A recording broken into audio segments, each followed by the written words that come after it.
subscribe, and press the bell icon to get more updates and inspirations from the startup world.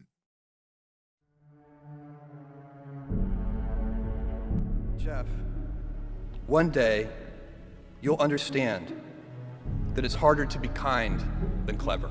It's the difference between gifts and choices. Cleverness is a gift. Kindness is a choice. In 1995, you started. Yep. You went public in 97. You issued shares at $1.50 a share. That's right. In 1988, your revenue was $600 million, and you lost $125 million, but your stock had gone to $55 a share. So you doubled down, sales went up threefold, you lost another $400 million, but your stock went up to $76, $27 billion of market cap, your personal net worth of $9 billion.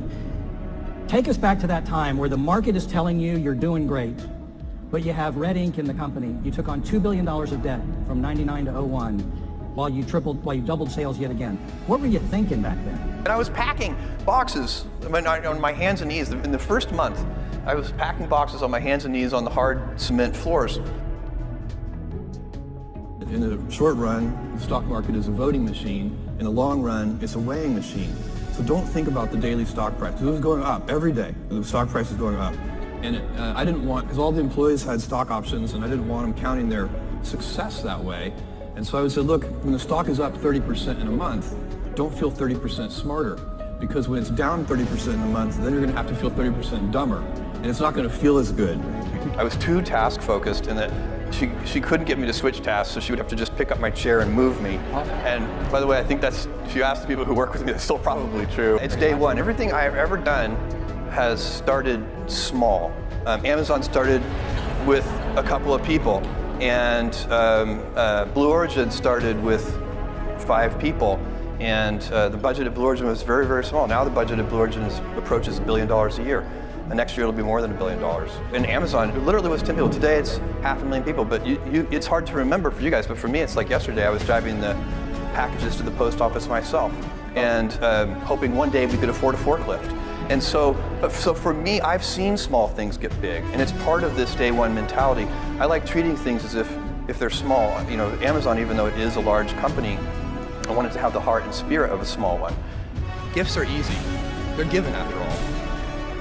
Choices can be hard. You can seduce yourself with your gifts if you're not careful. And if you do, it'll probably be to the detriment of your choices. But I believe in the power of wandering. All of my best decisions in business and in life have been made with heart, intuition, guts, not analysis. When you can make a decision with analysis, you should do so. But it turns out in life that your most important decisions are always made with instinct, intuition, taste, heart. And that's what we'll do with this Day One Foundation too. And the customer is going to be the child. This is so important because the secret sauce of Amazon, where there are several principles of Amazon, but the number one thing that has made us successful by far is obsessive, compulsive focus on the customer as opposed to obsession over the competitor. And I talk so often to other CEOs and some other CEOs and also founders and entrepreneurs, and I can tell that even though they're talking about customers, they're really focusing on competitors. And it is a huge advantage to any company if you can stay focused on your customer instead of your competitor. We live in a society where it's not just the laws of the land that protect us. We do have freedom of press, it's in the Constitution, but it's also the social norms that protect us. It works because we believe those words on that piece of paper. And every time you attack that, you're eroding it a little bit around the edges. And then you gave a speech as the valedictorian saying you thought we should colonize space or something like that? With your loved ones, you bet on them. You're not betting on the idea, you are betting on the person. And it's one of those decisions I made with my heart and not my head. And I basically said, I don't want to regret, when I'm 80, now 90, I want to have minimized the number of regrets that I have in my life. And most of our regrets are acts of omission. They're things we didn't try. It's the path untraveled. Those are the things that haunt us. Offer people kind of an all-you-can-eat buffet of fast, free shipping. And when we modeled that, and the results were horrifying, that we would offer unlimited shipping. Shipping is expensive. Customers love free shipping. But we could see, I mean, again, back to that You have to use heart and intuition. There has to be risk-taking. You have to have instinct. All the good decisions have to be made that way. You do it with a group. You do it with great humility. Because, by the way, getting it wrong isn't that bad. That's the other thing. When we make mistakes, and we've made doozies like the Fire Phone and many other things that just didn't work out, we don't have enough time for me to list all of our failed experiments. But the big winners pay for thousands of failed experiments. So you try something like Prime, and it was very expensive at the beginning. It cost us a lot of money, because what happens when you offer a free all-you-can-eat buffet? Who shows up to the buffet first? The heavy eaters. It's scary. It's like, oh my God, did I really say as many prawns as you can eat? That is what happened, but surely we could see the trend lines. We could see that all kinds of customers were coming, and they appreciated that service. That quarter was baked 3 years ago. Right now, I'm working on a quarter that's going to reveal itself in 2021 sometime, and that's what you need to be doing. You need to be out sort of 2 or 3 years in advance. Why do I need to make 100 decisions a day? If I make like 3 good decisions a day, that's enough. And they should just be as high quality as I can make them. And so I'll ask the team to do a case study and find real root cause, or causes, it's usually causes, real root causes, and then real root fixes. So that when you fix it, you're not fixing it for that one customer, you're fixing it for every customer. And that process is a gigantic part of what we do. So I would treat if I have a failed order or some bad customer experience, I would treat it just like that. Very interested in physical stores, and I've been asked for years, we ever open physical stores? Literally 20 years I've been asked the question, and I always say yes, but only when we have a differentiated offering, something that's not Me Too.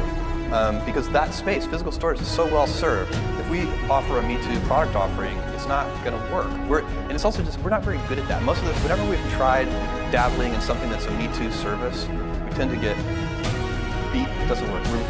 Our culture is much better at pioneering and inventing, and so we have to have something that's different. We're going to have to decide whether we want a civilization of stasis, which we could do. That's a legitimate choice. What does it mean? It means we will have to cap population, we will have to cap energy usage per capita. So people don't think about how much energy they use. So do you want that to continue for your grandchildren and your grandchildren's grandchildren? In other words, I want my grandchildren's grandchildren to be using way more energy per capita than I am. And I would like to see not have a population cap. I wish there were 1 trillion humans in the solar system. Then there would be 1,000 Einsteins and 1,000 Mozarts. But we don't have that long.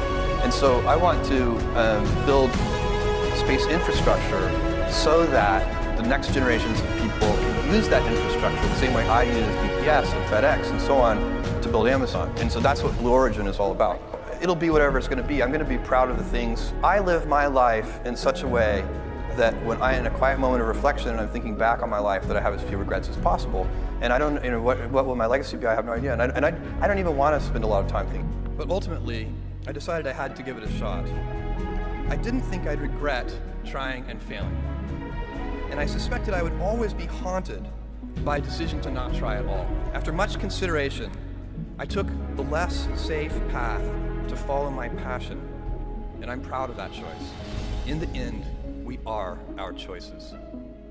Build yourself a great story. Thank you.